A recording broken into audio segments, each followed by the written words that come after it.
Hello tout le monde, c'est Angélique. Je suis coach certifiée depuis 2008 et je te partage ma passion pour le développement personnel à travers des vidéos dans lesquelles je te donne des tas de petites théories et aussi des exercices. Donc, comme à chaque fois, je te dirais de te munir, si tu le veux bien, d'un cahier de développement personnel, si tu as envie de voir tes progressions et si tu as envie de travailler sur ton développement personnel, c'est le moment.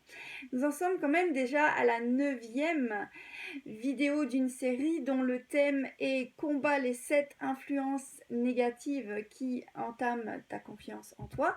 Donc je te suggère quand même de visionner les autres en premier avant de suivre celle-ci pour ne rien manquer. Je te fais un petit bref résumé quand même. Donc nous avions vu parmi les 7 influences négatives qui interfèrent sur ta confiance en toi, celle de l'exclusion. Nous avons appris à la reconnaître. Voyons à présent les 5 symptômes qui génèrent cette exclusion. Si tu as ces 5 symptômes, c'est que probablement tu souffres d'exclusion. Nous allons nous attacher à reconnaître donc ces symptômes pour déterminer rapidement sous quelle influence négative tu réponds le plus. Alors pourquoi est-ce qu'on commence par faire ça? Tout simplement parce que si l'on reconnaît ce qui pose problème, on a une bonne base pour travailler sur ce qu'il y a à remédier.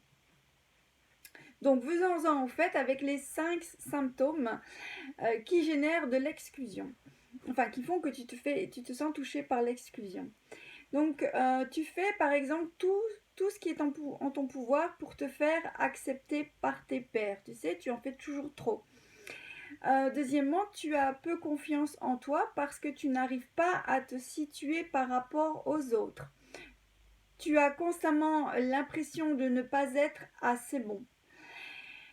Quatrièmement, tu te mets toi-même dans des situations d'isolement. C'est ta préférence quelque part. Là, c'est ta zone de confort. Tu te sens mieux là-dedans.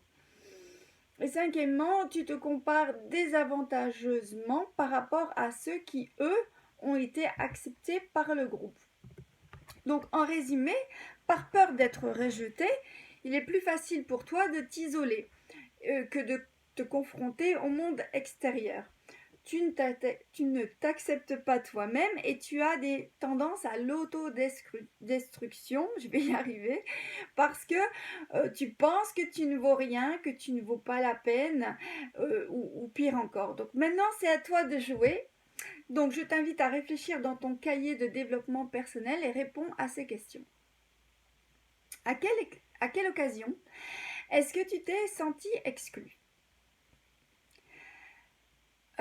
Est-ce que tu te compares aux autres? Quels sont ces types de comparaisons?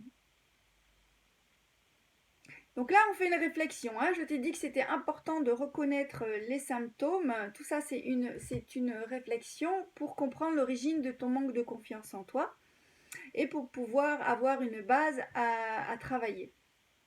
Cela t'amènera avec beaucoup plus de facilité pour la prochaine vidéo où là, je t'apprendrai comment faire pour combattre les effets des symptômes de l'exclusion. Alors, si tu ne veux rien manquer sur cette série de vidéos, tu veux connaître la suite, c'est simple, abonne-toi à ma chaîne YouTube.